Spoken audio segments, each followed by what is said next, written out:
Hello, नमस्कार। कोविड-19 के इस मुश्किल घड़ी में बच्चों, हम सभी लोग अपने घरों में रहकर कार्य करने के लिए थोड़ा मजबूर हैं। लेकिन मुंबई महानगर पालिका ने आपको घर बैठे ही पढ़ाने या यूँ कहें अध्ययन करने का एक मौका दिया है, जो कि हमारे महानगर पालिका के चैनल द्वारा आपको वीडियो के रूप में लेसन प्रसारित किया जाएगा। और उस लेसन के जो विषय हैं वो आपके स्क्रीन पर दिखाई देंगे और उसके टॉपिक भी आपको स्क्रीन पर ही दिखाई देंगे। तो चलिए शुरू करेंगे हम आज का अपना लेसन। तो बच्चों, आज का हमारा जो घटक होगा वह होगा कक्षा 8वीं से, और 8वीं में हमारा आज का जो विषय होगा वह है सामान्य विज्ञान, जनरल साइंस। और इस विषय के अंतर्गत हमारा जो आज का पाठ है वह है आपके पाठ्य पुस्तक से lesson number 4, current electricity and magnetism, part 1, धारा विद्युत और चुंबकत्व, भाग 1, जिसके अंतर्गत हमारा जो आज का घटक होगा वह होगा धारा विद्युत से। धारा विद्युत है क्या, जिसे हम पानी या जल प्रवाह के उदाहरण द्वारा समझने का प्रयास करेंगे। मैं हूं आपका वर्चुअल मार्गदर्शक Ajay Kumar Maurya, MCGM virtual classroom Dadar से।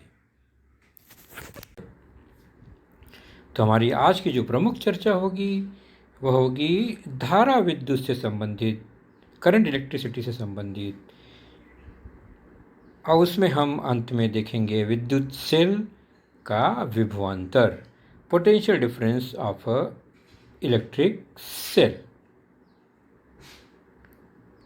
चलिए, सबसे पहले हम अपने घर में ही झांकेंगे और कुछ उपकरणों को देखेंगे। आप लोग ध्यान से इन उपकरणों को देखिए और निश्चित है आप इनके नाम को जानते हैं, इनके उपयोग को पहचानते हैं। यह टीवी, मोबाइल, पंखा, computer, washing machine, water filter, mixer, vacuum cleaner और रेफ्रिजरेटर। चलिए कुछ और उपकरण देखते हैं। यह भी वही है, रेफ्रिजरेटर है, वॉशिंग मशीन है, मिक्सर ग्राइंडर है, म्यूज़िक सिस्टम है, कंप्यूटर, लैपटॉप है, यहाँ पर मोबाइल है और एक बड़ी सी टीवी भी दिखाई दे रही है।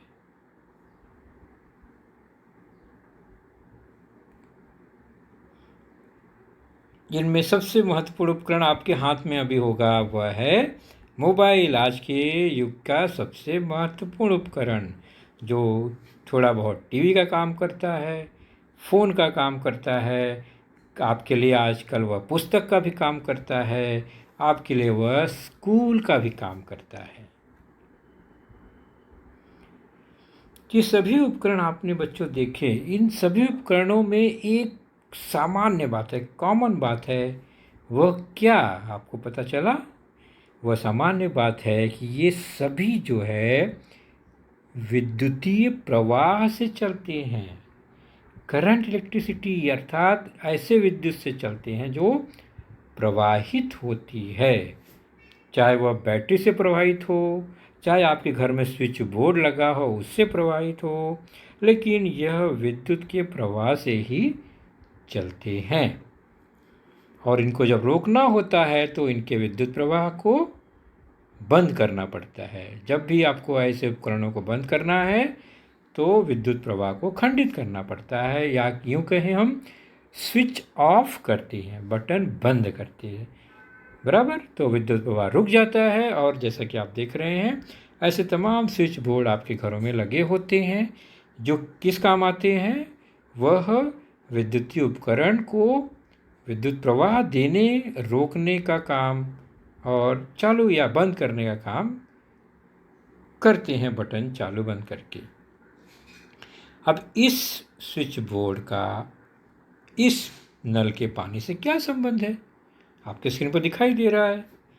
तो हम जब धारा विद्युत हमें समझना है या विद्युत की धारा को समझना है तो निश्चित हम पानी की धारा यानी पानी, बहते हुए पानी को पहले समझेंगे और उससे विद्युत धारा को कंपेयर करते हुए, जोड़ते हुए हम धारा विद्युत को समझने का प्रयास करेंगे। तो यहाँ पर दो चित्र आपके स्क्रीन पर दिखाई दे रहा है। एक है नल जो पाइप में फिट है और पानी बह रहा है। दूसरा है स्विच बोर्ड जिसमें वायर लगा हुआ है, उसके आगे एक 3 पिन लगा है टॉप, और इस स्विच बोर्ड में बटन लगे हैं, सॉकेट लगे हुए हैं। ओके, अब ये नल का पानी बंद कैसे हो गया, आपने देखा? फिर से देखिए नल को। नल को घुमाने पर पानी बंद हो गया, अर्थात उसका वॉल्व बंद चालू करना पड़ता है। उसी प्रकार स्विच बोर्ड में बटन को ऑन ऑफ करना पड़ता है। स्विच को ऑन ऑफ करने पर प्रवाह खंडित होता है, नल का वॉल्व बंद करने पर धारा बंद हो जाती है, पानी का गिरना बंद हो जाता है। दूसरा है पाइपलाइन से वह धारा प्रवाहित होती हुई आती है। यहाँ पर है सुचालक तार से, वायर से, केबल से यह विद्युत धारा प्रवाहित होती हुई आती है और आगे बढ़ती है।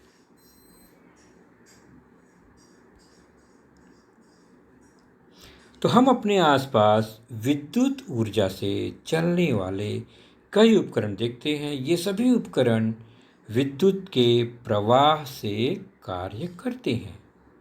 प्रवाह बंद कर दें तो उपकरण कार्य करना बंद कर देते हैं। इसका अर्थ ये हुआ कि जिस तरह नल को बंद करने पर, यानी को वॉल्व घुमाने पर पानी का प्रवाह रुक जाता है, उसी प्रकार स्विच को बंद करने से हम विद्युत प्रवाह को रोक देते हैं। तो यहाँ पर पानी का प्रवाह और विद्युत प्रवाह की हम देख रहे हैं किस तरह तुलना हो रही है। पानी स्थिर होता है, विद्युत भी स्थिर होता है, जिसको हम स्थिर विद्युत कहते हैं, स्टैटिक इलेक्ट्रिसिटी कहते हैं। पिछली कक्षा में हमने जाना था इसको। और फिर बहते हुए पानी को धारा प्रवाह, करंट वाटर या नदी का पानी जो है वो प्रवाहित है। वैसे ही विद्युत जो है अगर स्थिर न रहकर प्रवाहित हो जाए तो वह प्रवाही विद्युत करंट इलेक्ट्रिसिटी हो जाता है। ये हमने जाना। अब चलते हैं हम आसपास की दूसरी घटना को देखते हैं, घर के बाहर की। आजकल बारिश का मौसम है, आपको ये दृश्य कहीं न कहीं देखने को मिलता है, कभी न कभी जरूर यह दिखाई देता है। एक विशिष्ट मौसम दिन में यह खूब दिखाई देता है। ये क्या है? यह है आसमान की बिजली, थंडर। आखिर इसका नाम भी विद्युत ही है, और यह बहुत अधिक प्रमाण में आसमान में, बादलों में घर्षण के कारण निर्मित होता है। मैंने घर्षण के कारण कहा क्योंकि आपको पता है कि स्थिर विद्युत जो है दो पदार्थों के घर्षण से निर्मित होता है। तो यहाँ पर भी घर्षण से विद्युत का आवेश निर्मित होता है बहुत तेज, और वह फिर दबाव में बहुत तेजी से बहता हुआ पृथ्वी की ओर आता है। आवेश बढ़ जाता है तो वो अधिक आवेश पृथ्वी की ओर, जो कि शून्य आवेश माना जाता है, यानी कम आवेश की ओर वह बहता है।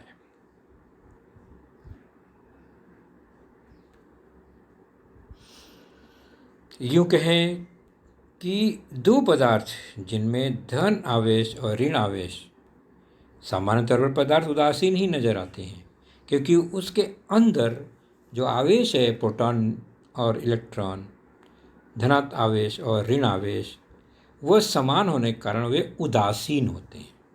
कोई भी पदार्थ, दो वस्तु, दो पदार्थ, लेकिन जब उनमें घर्षण होता है, एक दूसरे को रगड़ते हैं, घर्षण करते हैं, तो क्या होता है? घर्षण के कारण उनके जो आवेश हैं, खासकर वो जो ऋण आवेश इलेक्ट्रॉन होते हैं, वो बिखरते हैं और एक पदार्थ से दूसरे पदार्थ में चले जाते हैं, जिससे उनमें आवेश उत्पन्न हो जाता है। ऋण आवेश जहाँ पर कम हो गया उसका धन आवेश बढ़ा हुआ है तो वो धन आवेशित हो जाता है, और जिसमें ऋण आवेश बढ़ गया वो ऋण आवेशित हो जाता है। तो दोनों पदार्थ आवेशित हो जाते हैं, इसमें आवेश उत्पन्न हो जाता है। तो ये आवेश कैसे उत्पन्न होता है? घर्षण के कारण पदार्थों में आवेश का निर्माण होता है। तो ये हमने अभी देखा। ऐसे उदाहरण भी हम अपने आसपास दैनिक जीवन में देखते हैं। आपने स्कूल लाइफ में, कक्षा में, घर में भी यह देखा होगा। देखिए, ये प्लास्टिक की एक पाइप है, रबर की पाइप है, उसको रगड़ कर बालों में अगर कागज़ के पास ले जाते हैं तो पाइप में क्या होता है? रगड़ने पर बालों से आवेश उत्पन्न होता है और वह कागज़ को आकर्षित करता है। ठीक उसी प्रकार पेन भी यही काम करता है। आपके घर में कंघी है, वह भी यह काम करता है। कंघी बालों में रगड़ते हैं तो ये जो कागज़ के टुकड़े हैं उनके पास ले जाने पर क्या होगा? कागज़ आकर्षित हो गए। तो इनमें ये आकर्षण किससे आया? आवेश की वजह से आया, जो कि घर्षण, रगड़ने के कारण उत्पन्न हुआ था। तो पदार्थों के घर्षण से उनमें आवेश का निर्माण होता है। यह आवेश स्थिर रहता है, अर्थात अगर कागज़ में को स्पर्श किया तो कागज़ को तो चिपका लिया, लेकिन कागज़ में से वो आवेश आगे प्रवाहित नहीं होता।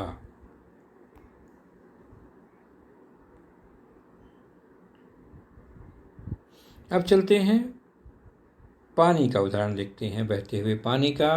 और हम हमेशा जानते हैं कि पानी का जो प्रवाह है, बहाव है, वह ऊंचे स्तर से उच्च स्तर से निम्न स्तर, निचले स्तर की ओर होता है, बहाव होता है, जो कि गुरुत्वाकर्षण के कारण होता है।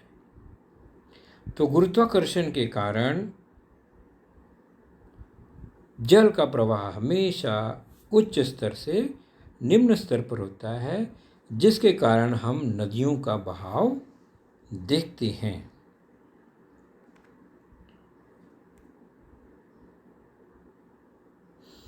और इसी गुरुत्वाकर्षण के कारण जो बहाव उच्च स्तर से निम्न स्तर पर होता है, उसी को ध्यान में रखकर पानी को उच्च स्तर पर रोका जाता है और फिर आवश्यकता अनुसार उसे निम्न स्तर पर प्रवाहित किया जाता है। हम बांध कहते हैं। बांध इसी गुणधर्म का उपयोग करके बनाया जाता है। तो ये मान लीजिए कि बांध जहाँ भी बनता है वह सामान्य भू स्तर से काफ़ी ऊंचाई पर होता है उसका पानी, और वहाँ से पानी जब निकलता है तो वह आसपास के निम्न स्तर की ज़मीन पर आसानी से उसे पहुँचाया जाता है। तो गुरुत्वाकर्षण के कारण जल का प्रवाह उच्च स्तर से निम्न स्तर पर होता है। चलिए, अब हम फिर कुछ उदाहरण की ओर चलते हैं।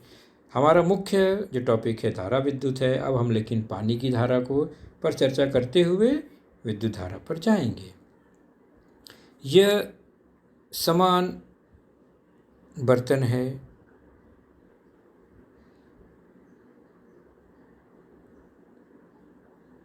दो बर्तन में दो अलग अलग स्तर के जल या पानी भरे हुए हैं।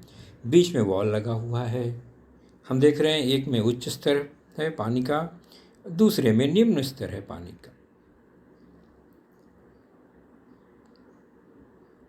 मतलब जब प्रवाह नहीं हो रहा है तो हमें पानी स्थिर दिखाई दे रहा है, लेकिन जैसे ही हम वॉल को घुमाते हैं, प्रवाह शुरू होता है।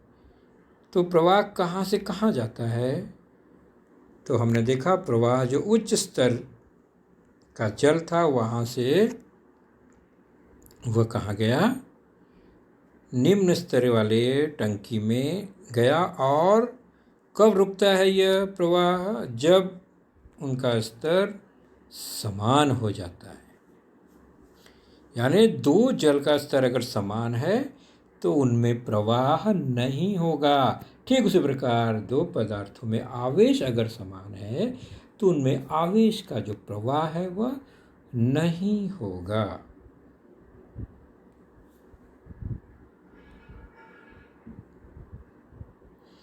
उसी उदाहरण को हम यहाँ भिन्न भिन्न पात्र में देखते हैं। यह उच्च स्तर, यह निम्न स्तर का पात्र। उसे हम कहेंगे उच्च विभव वाला और निम्न विभव वाला पात्र। अब हम वैज्ञानिक इलेक्ट्रिकल भाषा में आते हैं। उच्च विभव, निम्न विभव, उच्च स्तर, निम्न स्तर। ओके।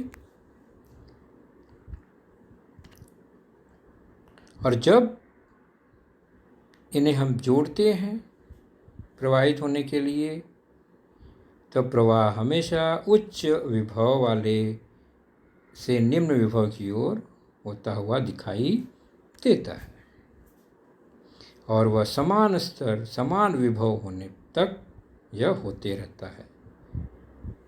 अर्थात दोनों के बीच का जो स्तर का अंतर है वह शून्य हो गया, समान हो गया। तो पानी की तरह ही विद्युत आवेश का प्रवाह एक प्रकार के विद्युत स्तर पर निर्भर करता है। उस विद्युत स्तर को विद्युत विभव, पोटेंशियल कहते हैं। ध्यान रखेंगे, विद्युत स्तर विद्युत विभव ही है, पोटेंशियल है। तो अधिक पोटेंशियल से कम पोटेंशियल, हाई पोटेंशियल से लो पोटेंशियल की ओर हमेशा आवेश का प्रवाह होता है।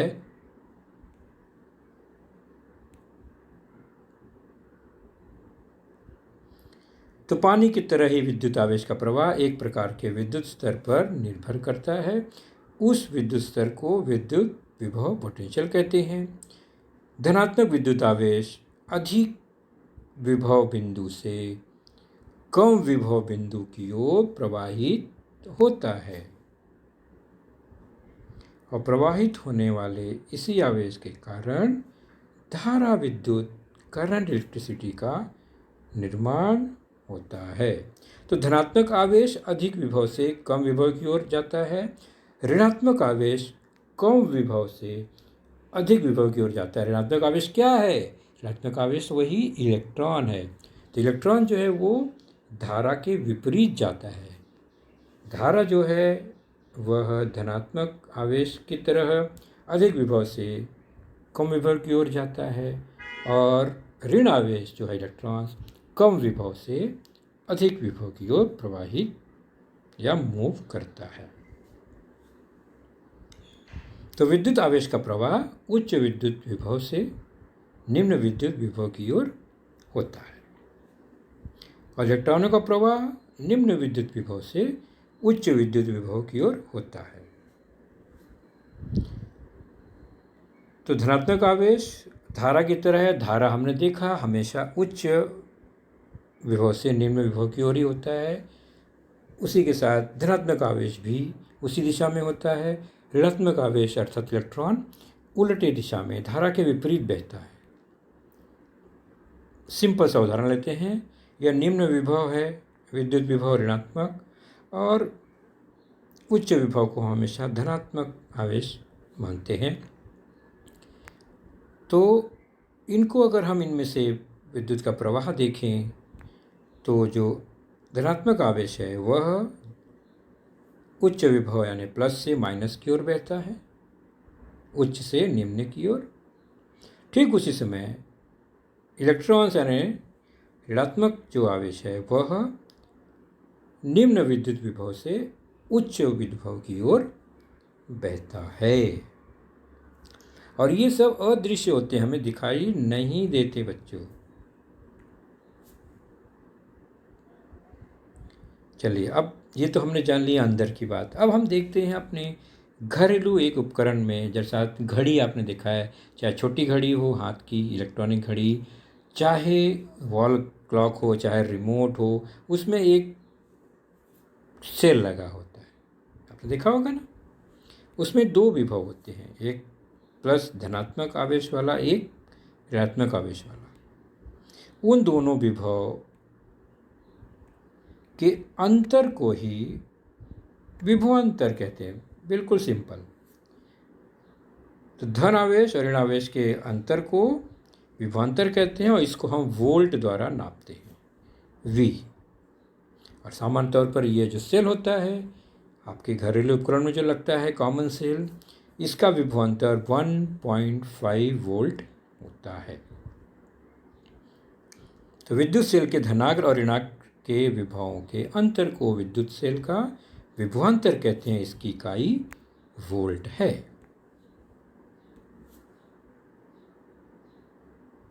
एक सामान्य शुष्क सेल और एक आधुनिक मल्टीमीटर से जब शुष्क सेल के विभवांतर को नापते हैं,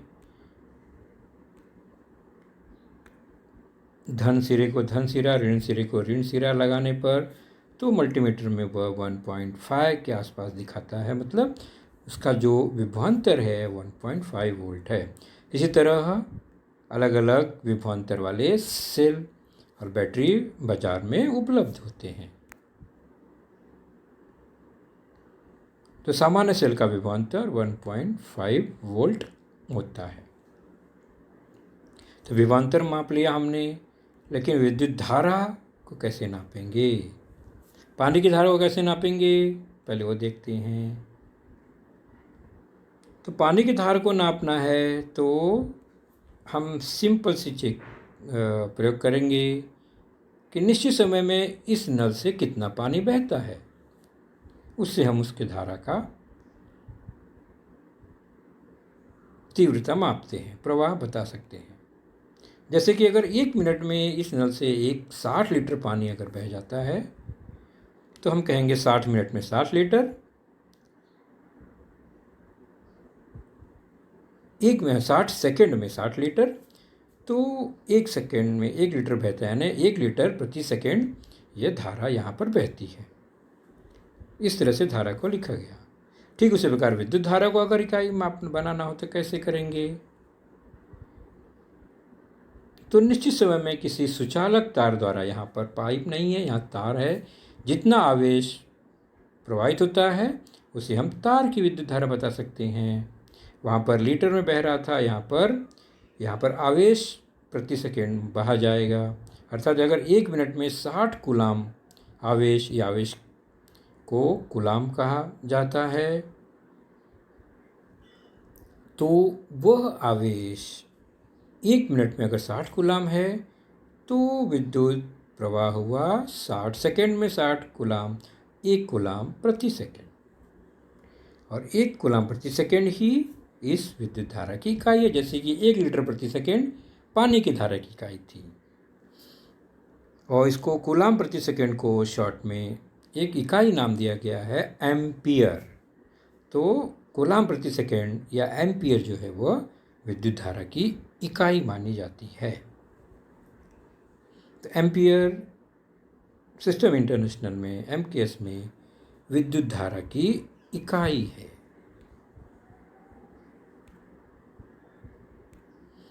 तो हमने देखा अभी विद्युत धारा आई संकेत में उसकी इकाई एम्पियर ए है, विभवांतर पीडी की इकाई वोल्ट है जो कि हमने सेल में देखा, और आवेश की इकाई कूलाम सी है। और ये सभी में दिशा का कोई योगदान नहीं होता, केवल परिमाण ही व्यक्त होता है, तो इसलिए यह अदिश राशियां हैं। तो आज हमारी चर्चा यहीं तक रहेगी। आपके लिए एक छोटा सा स्वाध्याय है और निश्चित ही आप पूरे कर पाएंगे, जो कि पेज नंबर 27 पर है आपके पाठ्य पुस्तक में। रिक्त स्थान भरना है। चलिए शुरू करते हैं। जल प्रपात का पानी ऊंचे स्तर से नीचे गिरता है, इसका कारण क्या है, हमें एक शब्द में भरना है। दूसरा है किसी एक परिपथ में इलेक्ट्रॉन्स यानी ऋणावेश विभव वाले बिंदु से खाली स्थान विभव वाले बिंदु की ओर प्रवाहित होते हैं। ध्यान दीजिए, इलेक्ट्रॉन्स कहाँ से कहाँ जाते हैं ये पूछा गया है, यानी ऋणावेश। ई विद्युत सेल का धनाग्र और ऋणाग्र विद्युत स्थिर विभव का अंतर, अर्थात उस सेल का क्या। तो शुरू करेंगे। पहला है जलप्रपात का पानी गुरुत्वाकर्षण के कारण नीचे गिरता है। दूसरा है इलेक्ट्रॉन्स कहाँ से कहाँ जाते हैं, कम विभव वाले बिंदु से अधिक विभव वाले बिंदु की ओर प्रवाहित होते हैं, और धारा इसके विपरीत जाती है, अधिक विभव वाले से कम विभव वाले बिंदु की ओर। ई विद्युत सेल का धनाग्र और ऋणाग्र विद्युत स्थिर विभव का अंतर, अर्थात उस सेल का विभवांतर है। ये कुछ सामान्य से तो बच्चों, आपने देखा आज का लेसन, उसके प्रमुख मुद्दों को ध्यान से बार बार दोबारा देखकर समझने का प्रयास कीजिए, क्योंकि एक बार देखने पर किसी को भी वो पूरा मुद्दा समझ में नहीं आता। तो जैसे ही हम 2 बार 3 बार देखेंगे तो हमें वह समझ में आने लगेगा। और इसके आगे की जानकारी जो होगी बच्चों, वह निश्चित ही हमारे अगले वीडियो में होगी। तो उस वीडियो को देखने के लिए, उसकी सूचना प्राप्त करने के लिए जो नीचे सब्सक्राइब का बटन होता है उसे ज़रूर प्रेस कीजिए और नोटिफिकेशन ऑन रखिए, ताकि जैसे ही हमारा लेसन चैनल पर डाला जाएगा आपको वह तुरंत प्राप्त होगा। तो अपना ख्याल रखिए, सुरक्षित रहिए। Thank you.